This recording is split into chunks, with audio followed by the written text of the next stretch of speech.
So let's be honest, every business right now is asking the same question. How do we make AI work for us? The possibilities are endless, but here's the problem. Guessing is too risky. You can't just experiment with your business operations and hope it works out. But sitting on the sidelines, that's not an option either, because one thing is almost certain. Your competitors are already making their move. No more waiting. With NetSuite by Oracle, you can put AI to work today and do it the right way. NetSuite is the #1 AI cloud ERP trusted by over 43,000 businesses. It's a unified suite that brings your financials, inventory, commerce, HR, and CRM into one single source of truth. And that connected data, that's what makes your AI smarter. So it doesn't just guess, it knows. It intelligently automates routine tasks, delivers actionable insights, and helps you cut costs while making fast AI-powered decisions with confidence. Here is what I love. You've got total flexibility. With NetSuite AI Connector, you can use the AI of your choice and connect it to your actual business data. That means you can ask every question you ever had. Who are my key customers? What's my cash on hand? What are my inventory trends? Plus, automate those tiresome manual processes. Let's see your competitors do that. This isn't some new bolted-on tool you're trying to make work with your existing system. This is an AI built into the system that runs your business to help you stay ahead of the pack. If your revenues are at least in the 7 figures, get our free business guide, Demystifying AI, at netsuite.com/SPI. The guide is free for you at netsuite.com/SPI, netsuite.com/SPI. You know what nobody talks about enough? Digital security. And I get it, it's not the most exciting topic, but here's the reality. AI has completely changed the cybersecurity game. Scans are smarter, malware is faster, and phishing emails, they look shockingly real now. The good news is you don't need to be a tech expert to stay protected. You just need security that can keep up. And that's exactly why I want to tell you about WebRoot. Here's something that blew my mind. If your computer feels sluggish, heats up randomly, or sounds like it's about to take off every time it runs a scan, your antivirus is probably the culprit. And many big-name brands have become bloated, complicated, and full of pop-ups and upsells that slow everything down. WebRoot is different. WebRoot Essentials scans 6 times faster and takes up 33% less space than the average competitor. And it actually ranks #1 in performance compared to Norton and McAfee. And these differences, they can make your computer feel newer, faster, and easier to use. And if you want all-in-one protection, WebRoot Total Protection covers antivirus, identity monitoring, privacy protection, and cloud backup, all in one simple subscription. Up to 10 devices designed for everyday life. Powerful protection that stays out of your way, that's WebRoot. Listeners of this show get an exclusive 60% off right now. Visit webroot.com/smart to learn more. Live a better digital life with WebRoot. Is your business taking off? Well, now's the time to act fast and hire help, but it can't just be anyone. Find the person who gets your brand and has the skills that matter on Indeed. No more struggling to get your listing noticed on other sites. With Indeed Sponsored Jobs, your post stands out and attracts the right candidates fast, and it really works. Sponsored jobs are 90% more likely to result in a hire, so this is truly the best way to reach top talent. That's how I do it if I were looking for anybody from podcast editors to community experts. Background matters, and Indeed allows me to narrow my search to people with the right experience and know-how. Possible candidates with years of experience on shows just like this one. And here's the thing with Indeed Sponsored Jobs. I get people who actually fit my requirements. No more digging through resumes. Plus, you only pay for results on Indeed. No monthly subscriptions, just a boost when you need to hire fast. So spend more time interviewing candidates who check all your boxes. Less stress, less time, more results. Now with Indeed Sponsored Jobs. And listeners of this show will get a $75 sponsored job credit to help get your job the premium status it deserves at Indeed.com/smartpassive. Just go to Indeed.com/smartpassive right now and support our show by saying you heard about Indeed on this podcast. Indeed.com/smartpassive. Terms and conditions apply. Hiring, do it the right way with Indeed. I just got off a call with a student who told me something that made my stomach drop. He said, Pat, I automated everything that you've always taught to automate. My email sequences, my social media, my customer onboarding, even my sales calls. Now, I don't really talk much about sales calls. Somebody else helped them with that. But here's what he said. My revenue went up 40%, but he lost 3 of his biggest clients in 2 months. They said that he felt robotic. That's what one of them said. And I imagine the others felt the same way. This is the dark side of scaling a business that nobody talks about. And if you're listening to this right now, there's a good chance that you're either heading toward this cliff or maybe you've already fallen off. Because here is what is happening. We're living in this AI everything, right? Automate everything, scale everything world where the advice is always remove yourself from the business, right? Passive income so that the money can come in and you can remove yourself entirely. Now, that advice isn't wrong. I've lived that, but it's incomplete. And that incomplete advice is destroying businesses faster than ever. Now, I've been helping entrepreneurs scale their businesses for over 15 years, right? It's almost 20 years by now. And I've seen the good, the bad, and the ugly of scaling and automation. And I've done the good, the bad, and the ugly. And what I've learned is this: scaling isn't just about doing more with less. It's about doing more of the right things while keeping the soul of what makes your business special. Let me say that again. Keeping the soul of what makes your business special. I want you to think of that word as we go along in this episode today. Soul, the business, having a soul, having a personality, having something to connect with. So today I'm going to share with you a framework that I wish that I had when I first started scaling my business. It's called the Human Scale Matrix. And it's going to help you figure out exactly what to scale, what not to scale, when to scale, and when to put the brakes on before you lose what made people fall in love with your business in the first place. This is a thing that I've learned over time. Many people have spoken about these things. I'm not the original creator of this type of thing. I've just shaped it in my own way that's easy for me to understand. So there's like a million people who have talked about similar things, but I'm trying to distill it in a way that maybe is easier for you and something that makes sense, that is actionable, that you could take home with you after listening to this episode, or even implement immediately. Now, the automation trap that kills businesses is really what we're talking about here, right? Because automation is what we want. We want to automate, and AI is helping us do that, right? But it's killing businesses. I know a person who runs a marketing consultancy, and 6 months ago, he was drowning, right? He was doing everything himself. He had just a couple team members, and he wanted to scale. He wanted to scale to remove himself from the process. You know, he was working 70-hour weeks. He was handling every client call, every proposal, managing every project. And he was his own bottleneck. Oftentimes we think we need to scale when we are the bottleneck, right? So he did what most smart entrepreneurs would do.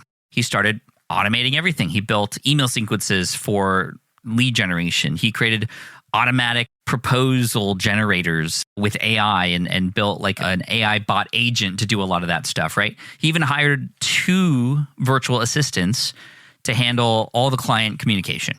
And then he even went so far as having AI automatically write his content. And it worked, sort of.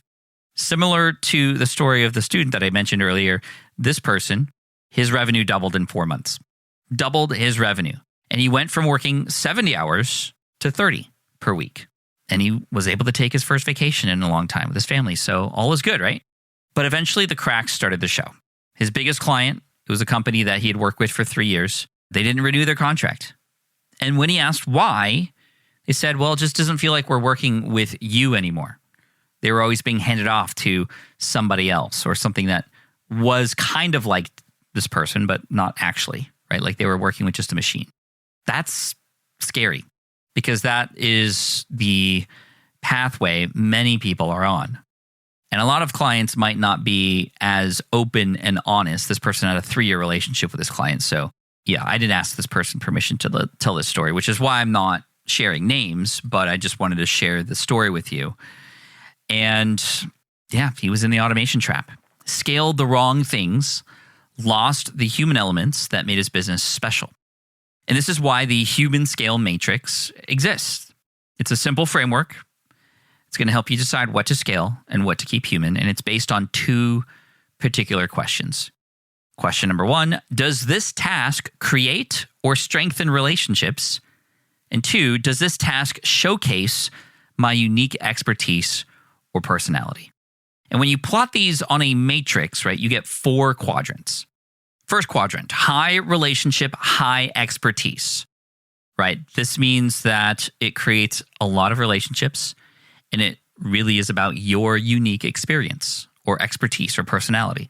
These are the things in quadrant 1 that should never be scaled. They are your crown jewels, the things that only you can do that build the strongest connections with your audience or customers, right? And think about what some of those things might be that offer high strengthening of relationships with your audience, right? Personal connections, phone calls, one-on-one conversations on Zoom, direct messages. Never scale those. Now, I'm not saying don't ever use automation in direct messages. But when it comes to actually talking to somebody and building a really strong relationship, those are things that we should never scale, in my opinion.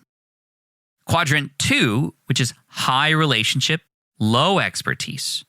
These you want to scale carefully. Right? These are important for relationship building, but don't require your specific expertise. Right? You can delegate these, but you don't need to maintain oversight and quality control. Still creates a high level of relationships, but it could be somebody else that does that. It could be a particular task that doesn't really mean it's coming or necessarily like unique to you. Quadrant 3, low relationship, high expertise.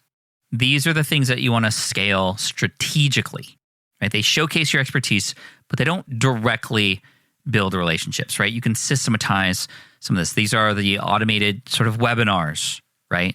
They don't really build a relationship when people know that they're watching something that has already been recorded. YouTube video is a good opportunity to do this as well, right? It doesn't create a direct, real relationship immediately, right? It could start the relationship, but it does demonstrate your expertise, your unique abilities or personality. You want to scale those strategically. In quadrant 4, low relationship, low expertise, your administrative tasks, right? Your busy work. These are the things that you want to scale immediately. Automate or delegate these as fast as you can. So let me walk you through some examples, right? Quadrant 1, high relationship building, high expertise. These are things, again, you don't ever want to scale. Initial sales conversations with high value prospects, right? If people are coming in for coaching from you and they're very high value prospects, right? This is the top income generation models or opportunities for you, the higher end clients, high ticket items. You should be the one to make those initial sales conversations, especially if you are the personality or you are the coach. Crisis management with important clients or customers. If something goes wrong, they want to hear from you. Your signature content. Imagine I outsourced this podcast. Then it wouldn't be the same, not at all, right? Personal responses to meaningful customer feedback, right? The difference between somebody on your team saying, we appreciate the feedback, thank you, to you personally responding with a video on a DM because somebody took a little bit of extra time to promote your business. Those are the higher level superfans, right? Mentoring key team members. These are the things that if you remove yourself from them, you lose what makes your business uniquely yours. Quadrant 2, this is where you want to scale carefully. Again, high relationship, low expertise. Onboarding calls, regular check-ins with existing clients, right? You can scale these things, but you got to scale them carefully. Because if you do it too fast or too early, it can lose that touch, right? That human element. Responding to comments on your content. Thank you messages to new customers, right? These are the automations in your direct messages using tools like ManyChat, right? You want to do it, but do it carefully. You can delegate some of this stuff, but you need systems to ensure that they still maintain your voice, that your values are still there, that your level of care is still present. Quadrant number 3, low relationship, high expertise. You want to scale these things strategically. This is the educational content creation. These are the case studies that you create. This is course development, blog posts. This is general content creation here, right? Short form videos, long form videos, creating templates and frameworks, developing operating procedures. These can be systematized and even partially automated, but they need to maintain your unique perspective and expertise, and your voice has to be in them or else it's just going to feel off. And then the things that you need to scale immediately, this is probably the most obvious, right? These are the administrative tasks, data entry, invoicing, answering general email questions, and those kinds of things, right? Appointment scheduling, management type stuff. These are no-brainers, right? Get them off your plate as much as possible. Now, knowing what to scale is only half the battle, though. You also need to know when to scale and also when to hit the brakes. Let me list a few moments in your business journey of when you would want to scale. If you are consistently working more than 50 hours a week on tasks that could be done by others, then it is time to scale.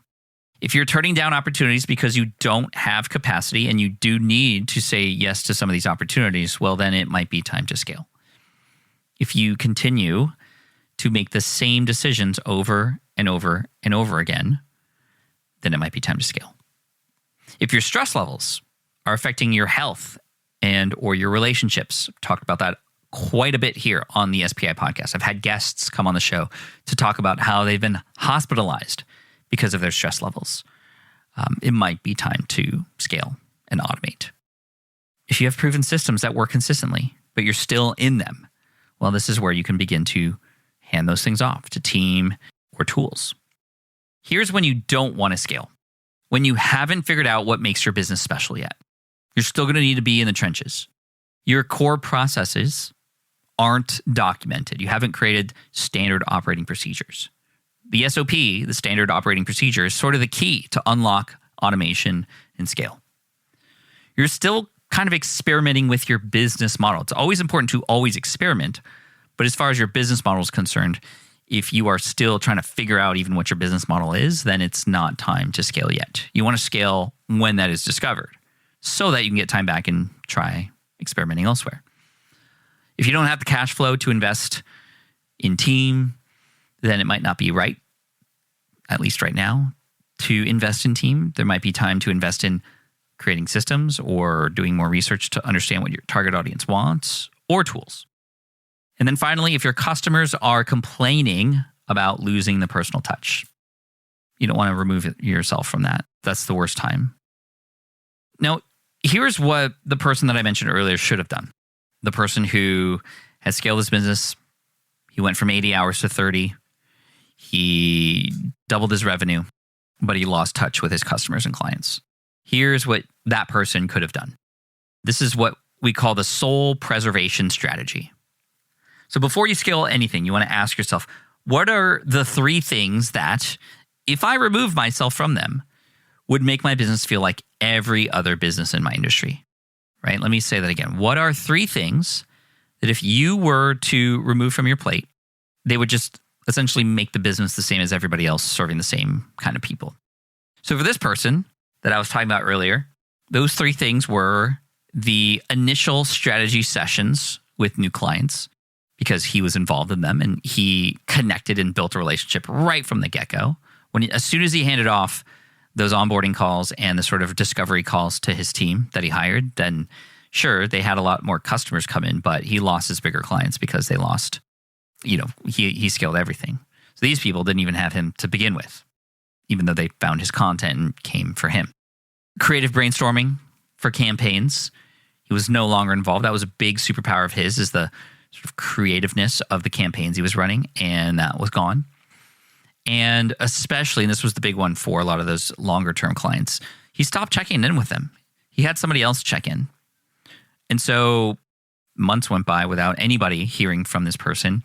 And of course, if you came on for them, unless the person who replaces them is demonstrating a personal connection as well, or is performing even better or getting better results, then it's going to be very difficult.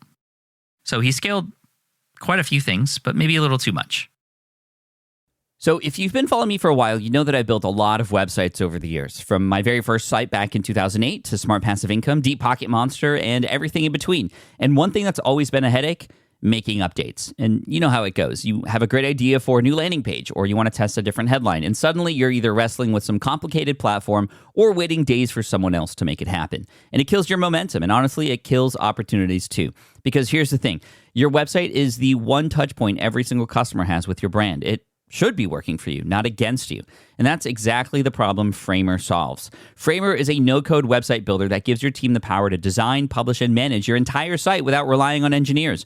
Real-time collaboration, a robust CMS built for SEO, advanced analytics with A/B testing, and enterprise-grade hosting and security all built in. Companies like Perplexity and Miro use Framer because changes go live in seconds. Literally, one click and you're published. No tickets, no waiting, no bottlenecks. Whether you're a startup testing your first landing pages or an established business ready to migrate your full .com, Framer makes it possible to move at the speed of your ideas, not the speed of your dev queue.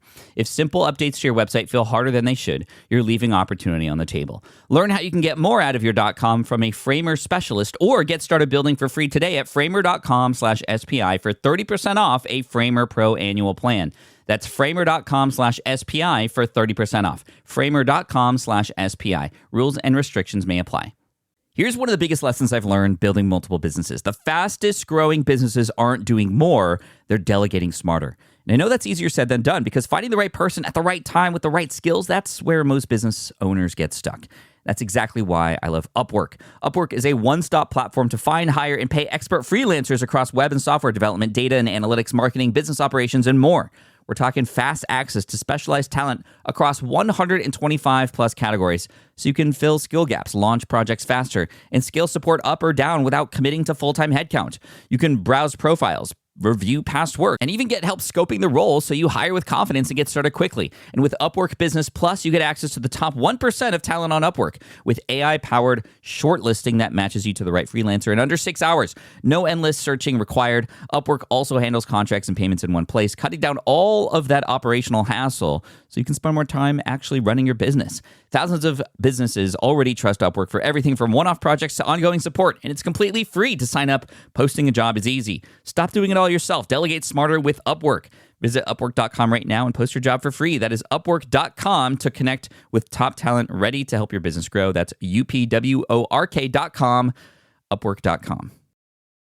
In the world of automation and scaling, here's a principle that has served me very well.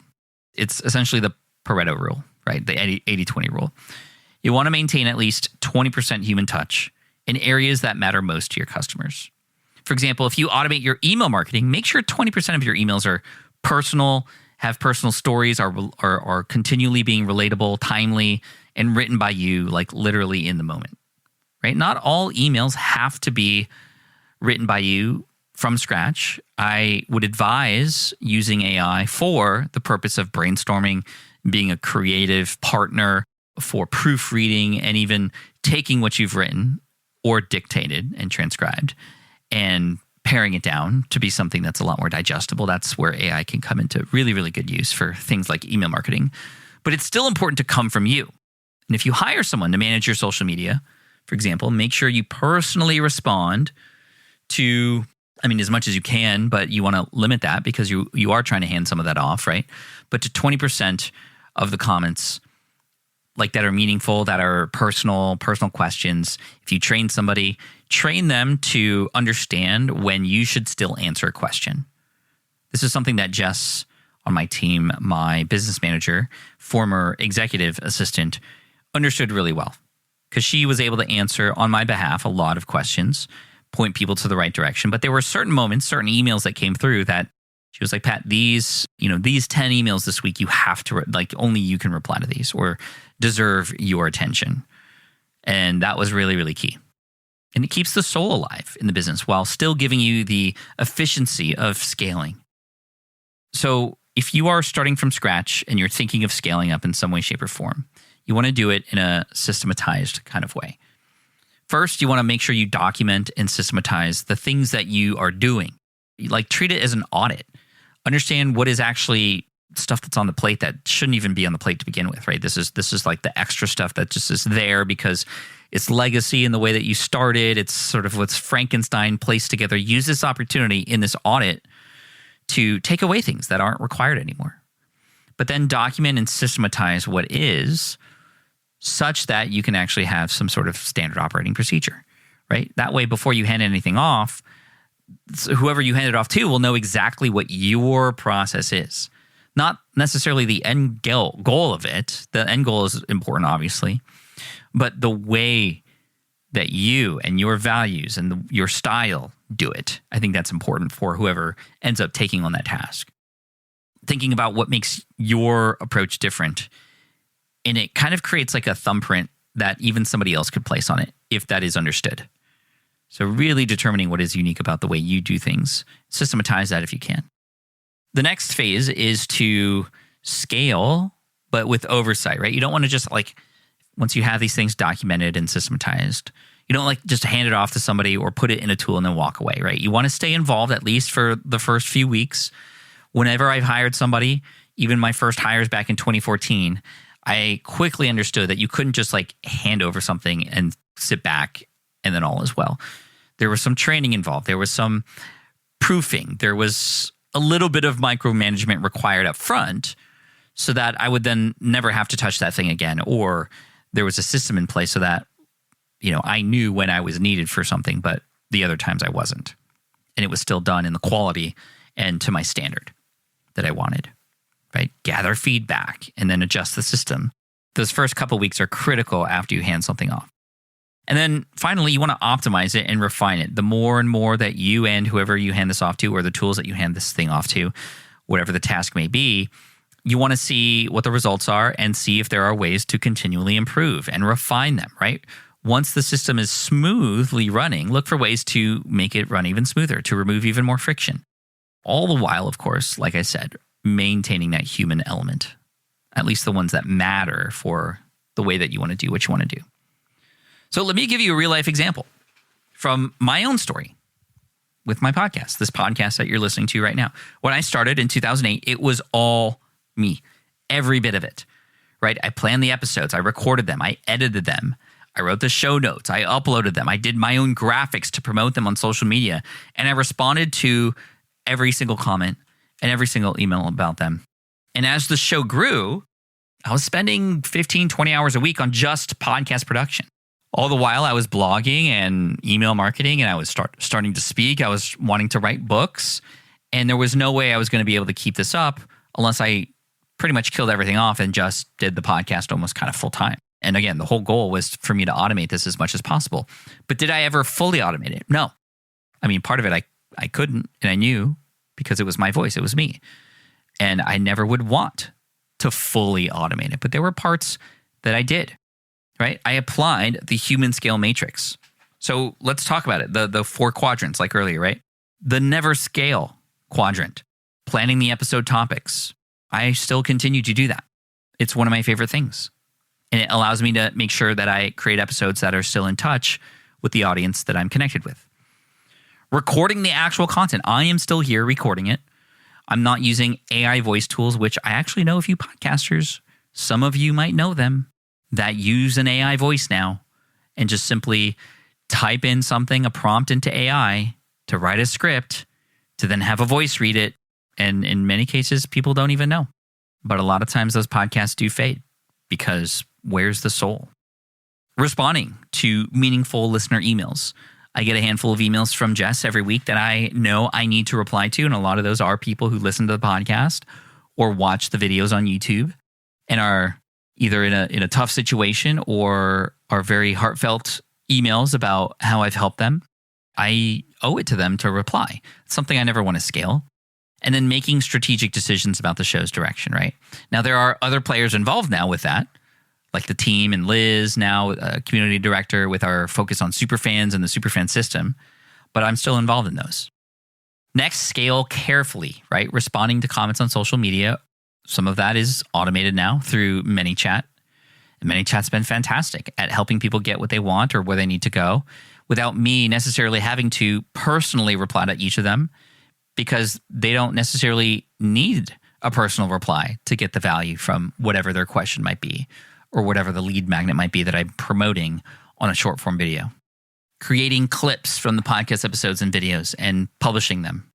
I don't fully do that. There are tools that allow that to happen. Riverside and other tools kind of do that automatically now.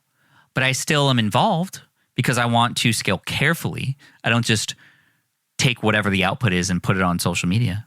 I vet those, or I have team members vet them first to make sure they are in alignment and that they make sense, because AI is not perfect and it does capture moments of podcast episodes that don't make sense or it doesn't start with a hook, etc. Scaling more strategically now, phase 3, quadrant 3, writing show notes, creating promotional content, developing episode templates, and then scaling immediately. These are things that were the first things to go, right? Actually editing the audio, mastering the files so that the audio levels were correct, exporting them as MP3s and uploading them to podcast platforms, scheduling social media posts that go out to LinkedIn and other places as soon as those things are published, even reaching back out to guests with the information about those episodes. Those are scaled almost automatically, and managing all the technical backend stuff. And the result is now All I have to do on the podcast is record, and every once in a while, once a quarter, do a little bit of planning. But it maintains that personal feel. You're hearing personal stories, and you get a glimpse of what's going on in my life, which is kind of cool. And I get to help you. Now, there's a sweet spot, right? And with AI coming in, I had mentioned this earlier, but there are smart or good ethical ways to use AI, right? You could use AI to do research for your content and then add your personal insights. You can use AI to draft emails and then personalizing them with your voice, so you're not staring at a blank page anymore. You could use AI to analyze customer feedback and then personally respond to the insights. If you aren't understanding something, you can pop that into AI to understand it or to help you analyze it. Bad use of AI in this case is using AI to write all your content without any personal input, using AI to handle all, keyword all, customer communications, using AI to make business strategic decisions, using AI to replace all human touch points because you don't want to pay people or you don't want to do it yourself. There are still, and this is what we've talked about for months now, the human parts of the business are going to be the kind of only things left that people really look forward to or really resonate with. Creating things that are relatable. And if everything is turned into a machine, you're going to be no better than those hamburger stands that have a robot arm making a hamburger. It's like, cool, the food tastes fine. I'm getting nourished, but there's something to be said for that cafe out in the middle of nowhere with the person who is a server who you get to know. Her name is Mary and she has a kid and she's whatever, like the story behind it, right? The human part of it. But she's working hard and she's making sure your food's taken care of and she gives you an extra coffee because she loves the conversation. That's what we want. And that's what you need to bring into your business in some way, shape, or form. Now, sometimes you might scale, and like some of my friends, scale too much, and you need to scale back. And don't be afraid to do this. I've had to do it multiple times in my business, right? For a while, I automated too much of the writing in emails. The sequences were working, right, from a conversion standpoint. But after those things were working, this was even before AI. It was automated in the sense that the nurture sequences and the funnels were all flowing and everything was working. But then people, audiences, and time changed, and we didn't change the nurture sequences. We didn't change those funnels. They just kept going. And over time, we saw conversions get lower and lower. Stories were kind of out of date or overheard, and it needed a refresher. So we went back in and readjusted that, and it worked. I got back into it, right? You might even remember a point in 2021 to 2022 where kind of I wasn't even involved really in the business as much anymore. I was still doing the podcast, but even the website, it was more like a media company. It just felt like it had lost its soul a little bit. And then it came back in 2024, 2025 and brought some life back into it. And the SPI community is now thriving, which is really great. And we have personalities like Liz coming in and our team members like David who are just crushing it in there and making people feel welcome and giving people something beyond just the information and just the info on the podcast and the YouTube channel. They're getting access to each other and support, accountability, all those kinds of things. So I'm about to list a few things for you that if you get a sense that any of these, if you say yes to any of these, then you might want to scale back a little bit, right? You're getting customer complaints about losing personal touch, right? You're getting a further decrease in engagement with your content. You're seeing less comments and replies. You're seeing less likes and saves. Lower conversions despite there still being traffic. If you're getting the same amount of traffic, but conversions just continue to lower, well then, okay, the automation needs to stop. We need to come back, put ourselves back into it, at least audit things, and then we can come back to it and re-automate it, if you will. Again, you want to maintain these things, but that doesn't mean walk away forever. Customers asking to speak with the real you. That's a big one. We've had that before. Hey, I know this is a bot, or I know these are sort of templated boilerplate emails, but I was hoping to reach the real Pat Flynn. So if you're seeing any of these kinds of things, if you are even feeling disconnected to your business, this is a good time to consider going back into it, right? Scaling back the scaling. But here's what I believe. Like, let's talk about the future now, because I think the future is bright. You've heard me talk in previous episodes about the renaissance that we're in now, that's starting, the renaissance of people, of connection, of live things, real life things coming back, getting back out into nature even. That is happening. It's almost a response to the over AI-ification of things. And as AI and things like automation become more prevalent, the businesses that maintain the authentic human connection are the ones that are going to win. They're going to have a massive competitive advantage, right? People are craving real relationships. Some are even just sick of everything that's online. You might even be that. You might even be sick of all this stuff. You want to talk to a real person. I mean, that's how I feel when I call any customer service line and I get the, press 1 for this, press 2 for this. That's what businesses have become like. Like, cool, you can get a person to where they need to go and who they need to talk to only after 5 minutes of listening and not giving them what they want. That's kind of where things ended up. Now, it doesn't mean you can't scale or shouldn't scale. It just means you need to scale intelligently, keeping the human elements in there as much as possible without disturbing things that matter most. So here's what you can do now. You can audit your current processes, the things that you're doing using the human scale matrix, right? The 4 quadrants.